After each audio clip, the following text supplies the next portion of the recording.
Hello chess fans, this is Rick from Chess to Impress with coverage of round 2 of Tata Steel 2021.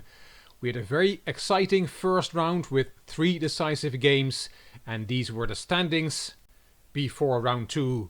Carlsen, Giri and Grandelius won in round 1, so they are leading the tournament. Many players with half a point, and at the bottom Donchenko, Tari and Farouza, who lost their first game. In round 2 we saw these pairings: Vachier Lagrave against Farouza. Farouza had a tough start, Black against Carlsen and then Vachier Lagrave. We saw Anton Guijarro against Carlsen, Tari Wojtasek, vanfreude against Giri, Donchenko Caruana, Duda Grandelius and Hare Krishna against the Russian Yesipenko. How to pronounce the name of that Russian prodigy exactly? Well, I asked a friend of mine, a Russian native. This is how to pronounce that name. Andrei Yevgenievich Yesipenko. Andrei Yevgenievich Yesipenko.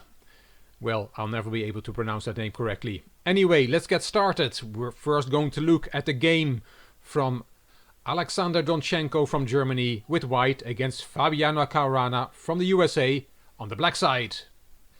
They had never played each other before in classical chess, and here's a picture that I took from the live broadcast with both players at the board. Let's get into the game. Donchenko opened with the d-pawn, and we have a Slav defense, the e3 variation. Knight h4, white is going after black's bishop on f5. Black says, okay, but I will make sure I get you to make a weakening positional move first. For this video I'm using the commentary from Grandmaster Daniel Naroditsky in the tournament broadcast. So bishop e4 first to force white to play f3. Then the bishop goes to g6 and will be taken there in a minute. First bishop d2, bishop e7, and now the knight takes the bishop. And white has the bishop pair. H takes, queen c2, knight bd7 and castling queenside. Grandmaster Naroditsky in a live broadcast mentioned that castling queenside is very unusual in the Slav.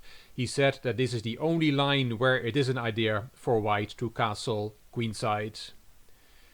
a6, g4, Caruana took on c4, bishop takes back, and b5, a very common idea in the Maran, playing up those queenside pawns. c5, d5, this is a pawn sacrifice. Donchenko bravely decides to sacrifice a pawn. Knight takes, and e takes. Yes, black has won a pawn, and where is the compensation? Donchenko played f4, b4, e4, and keep watching that e-pawn, it will go a long way. d4 from Caruana. What does white have for the pawn? Well, as Naroditsky explained, he has the c4 square for his bishop, and also black's king is still in the center. e5 and knight b6 to keep that bishop out of c4, and e6. The e-pawn keeps pushing forward. Don't take that pawn, because then there is queen takes g6 check, followed by f4, f5, and it is white who's better in this position. So after e6, Caruana played queen d5, and e takes f7 check. Yes, I told you that e-pawn would do great things. And now king f8, a very instructive move from Caruana, using the umbrella method as Naroditsky explained, shielding behind the enemy pawn. The king feels very safe there. And now on move 22, a critical moment in the game. The engine indicates that b2, b3 should have been played here, a committal move. You don't really want to weaken the dark squares with the black dark squared bishop still on the board, but this move had to be made to stop black's expansion on the queen side somewhat, says the engine. In the game, instead of b3, Donchenko played a bad one. He played h2, h4, and the engine doesn't like that move, because now the queen infiltrates on a2. Queen takes g6, and this is already very good for black. Now there are several moves. Knight a4 looks very attractive, c4 looks very attractive, and also the move b3. It's not threatening checkmate yet, with queen a1 because the queen is still covering the b1 square, but it is a very strong move. For example, you cannot take that knight that is hanging on b6, but because then queen a1 is checkmate. So after b3, Donchenko played bishop e1, creating some luft for the king on d2. And Caruana played c5, c4, keeps pushing those queenside pawns. He's now inviting the bishop on e7 to the party. Again, you cannot take the loose knight because queen a1 check, king d2. We had created some luft for the king, but not enough because queen takes b2 is checkmate again. So after c4, what to do? Donchenko took on d4, knight a4, queen back to b1, and a very nice move here. Bishop a3, piling on the pressure on the b2 pawn. What a move. Can you not take that bishop? Well, you can, but it doesn't work. After b takes a3, there is b2 check, king c2, queen b3 check, king d2, c3 check, king e3, and c2 check, and that's a discovered check from the queen on the king. The queen on b1 is hanging, 2 pawns are 1 square away from the promotion square. White is busted. So what to do after bishop a3? You cannot really take that bishop as we saw. White decided to take on a2, and now Dudzinski calls this from the frying pan into the fire. Because there was b takes a2, that pawn is going to promote, but there is still a trick. King c2, nice move. What happens now if you promote? Well, then there is bishop b4 check. It is check, and suddenly there is a discovered attack on the queen, and white survives. So after king c2 you have to be careful, and Caruana found the most accurate move, rook b8, covering the b4 square. If you now take the bishop, what happens then? Then there is rook b2 check, king c1, and we have another checkmate on the board. So after rook b8, Donchenko did not take the bishop. He played rook d8 check, deflecting the rook from b8. Caruana took, and now Donchenko took the bishop. He's still completely lost. An amusing line here given by Grandmaster Dudzinski was a1, promotion to a knight, an under promotion, king b1 and knight b3, and black is winning. But Caruana saw a stronger continuation. After b takes a3 he played c3. And you cannot really take that pawn because then there is rook c8, winning the bishop, leaving white a rook down. The bishop is pinned and attacked by 2 pieces, and you cannot defend it again. So after c3, white is totally lost. Donchenko played bishop g3 on the 31st move. Caruana infiltrated with the rook, with check, king b3, and the last move of the game, knight c5 check, and here Donchenko resigned. If you play, for example, king c4, counter-attacking the knight, then your bishop goes off the board. You can take the knight, but then there is rook b2, and the rook is going to b1, and the a-pawn will promote. Totally lost for white, and Donchenko threw in the towel. Great win from Caruana, last year's winner of Tata Steel 2020. He has his first win on the board. We're now going to look at the game between Jan Krzysztof Duda from Poland with white and Niels Grandelius from Sweden with black. They had played 2 games against each other before. Grandelius had won 1 game and the other one was a draw. And here we see the 2 players in action in round 2 of this tournament. Duda opened with the c-pawn, and we have an English opening. Let's put the opening moves on the board, and I'm going to use the comments from Niels Grandelius after the game for this video. Grandelius spoke about Duda's setup, white's setup, and he called it quite rare and quite strange.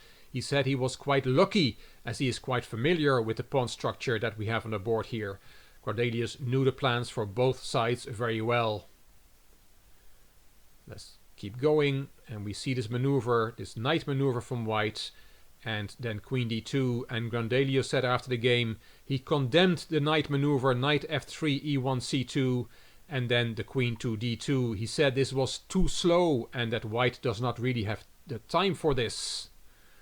Grandelius took on g2 and then played f5 and f4 and felt he was already doing very well here, he said in his interview after the game. B takes c5, d takes, and e4. This move came as a great surprise to Grandelius, allowing his f-pawn to come to f3. On the other hand, Grandelius also did not see what white could do here. White is already worse. At least it's unpleasant for white, said Grandelius. King h1, knight d4, knight takes check, queen takes, knight e3 and queen d7. Grandelius said, I just made normal moves and then I had a very promising position. Let's see how Grandelius builds up the attack, ending up with him winning a piece. White took on d4, played knight d5, rook b e8 and rook to g1, anticipating queen h3.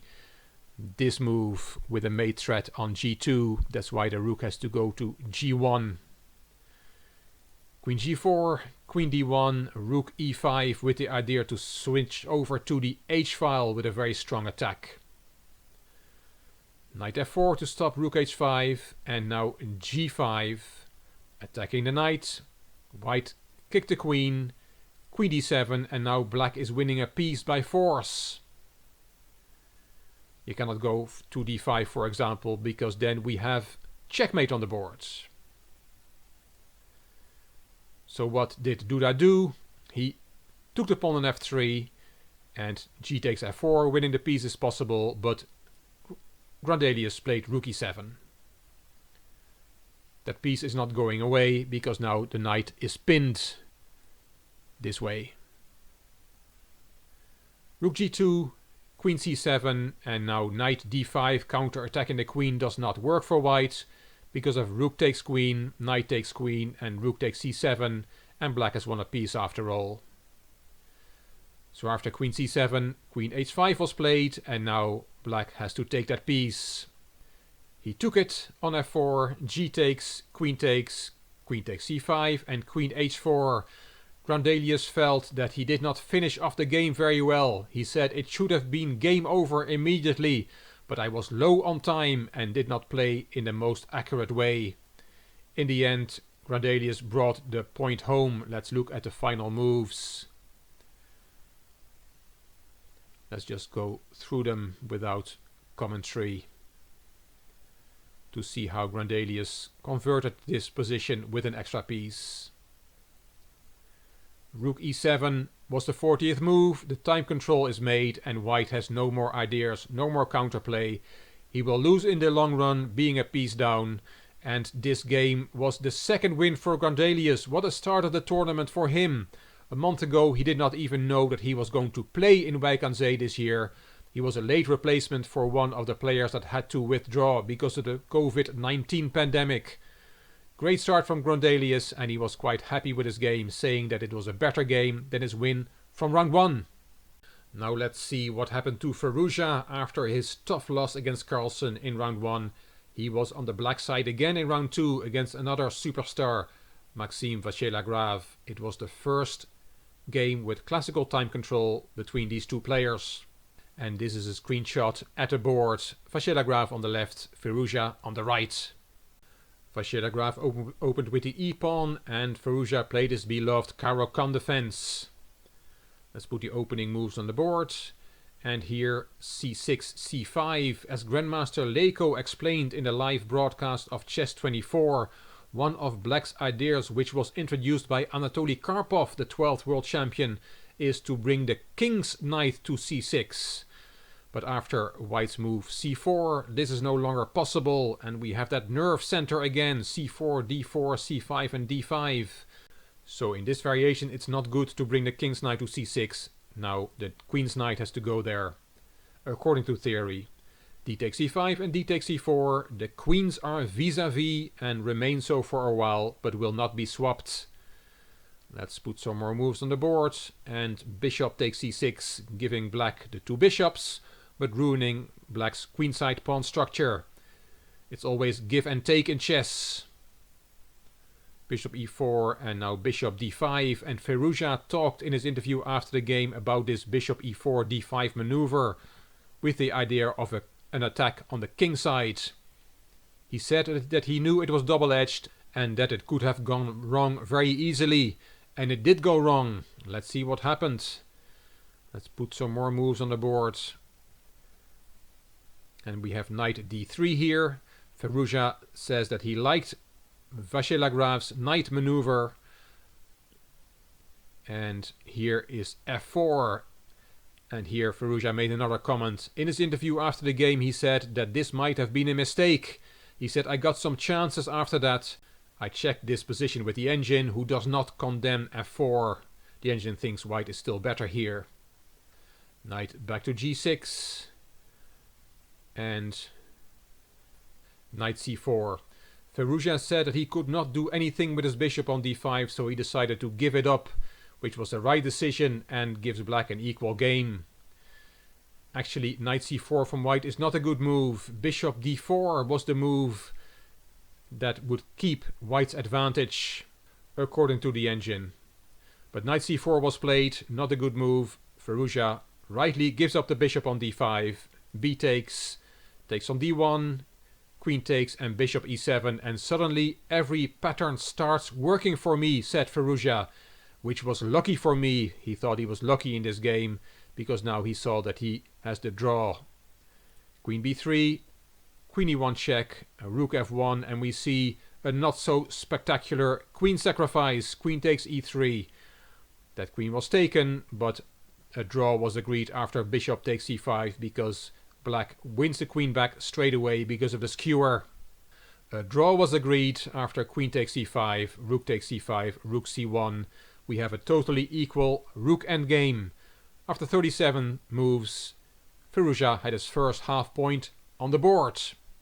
The fourth and last game I will show you from round 2 is the Dutch clash Jordan van Foreest against Anish Giri. It was their fourth game, 2 draws and 1 win from Giri was the result in the first 3 games. And here a screenshot from the live broadcast. Van Foreest on the left and Giri on the right. I'm taking the comments from Anish Giri from after the game. Van Foreest opened with the e-pawn. We saw a Petrov defense the second time in this tournament after Yesipenko against Duda in round 1. And we see a slightly different variation with knight c3. Also one of the main lines. Let's put the opening moves on the board. And we have bishop e6. Giri commented on his opening play, saying that it had been very solid, which we expect from Giri. Let's continue to move 18, because we will see a move repetition.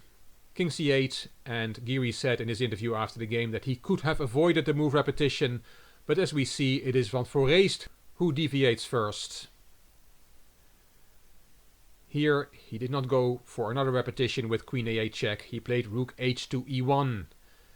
Queen c6, the queens were swapped, and Giri said here that it was quite strange that Van Foreest deviated from the repetition, and 2 moves later he was in a slightly worse endgame. But as Giri said, the margin for a draw is quite big in this endgame. There are not enough pieces and the material is equal. Giri was happy to be at the good side of the draw, but did not think he had any winning chances in this endgame. White always has counterplay on the queen side, as he said. Let's look at the remaining moves. Black is trying, but really cannot make a fist.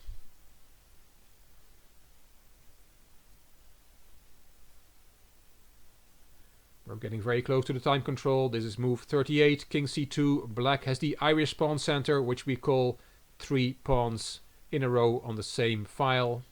Not very kind to the Irish, but in this case the Irish pawn set is not a big problem for black. Rook takes f4, e takes f4, rook f7, and rook h8 was the last move of the game, move 43. And in this equal rook endgame, the players agreed to a draw. I will not show you the game of Guijarro against Carlsen, who played their first classical game against each other. Here we see the players in action. It was a very long game. Carlsen was pushing with the black pieces, but Guijarro defended very well. After 69 moves, there were 2 bare kings on the board. It had been a long fight, but not very spectacular. Arjan Tari and Radoslav Wojtasek were the last players to finish.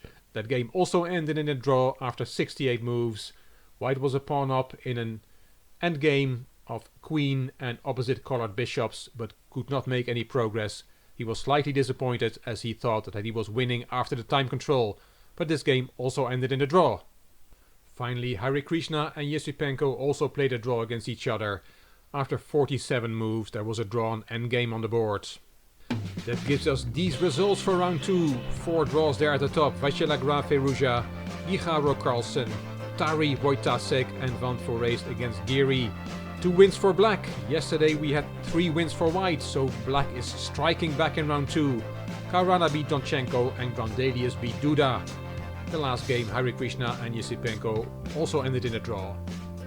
The standings after 2 rounds. The proud leader of the Tata Steel tournament is Niels Grandelius from Sweden with 2 wins. Half a point behind him, Carlsen, Giri and Caruana. A lot of players with 2 draws. Duda, Tari and Farouza have half a point, and Alexander Donchenko had a tough start of this event. He lost his first 2 games. Round 3 will be played on Monday the 18th of January and we'll see Yesipenko, Vachier, Lagrave, Grandelius the leader against Hare Krishna, Caruana, Duda, Giri against Donchenko. It won't get any easier for Donchenko. He will have the black pieces against Anish Giri in round 3. Wojtasek, vanfreude, Carlsen against Tari, that is Norway against Norway, and Farouza against Anton Guijarro. I will be here after the round to tell you what happens. I hope you enjoyed this video. If you did, please give it a thumbs up. Please subscribe to the Chess to Impress channel and please leave a comment. I will read them all and I will reply to them all. If you liked the video, it would be great if you could share it on social media by clicking the share button on YouTube. You can find me on Instagram, on Twitter and on Facebook. This is Rick for Chess to Impress. Thank you for watching.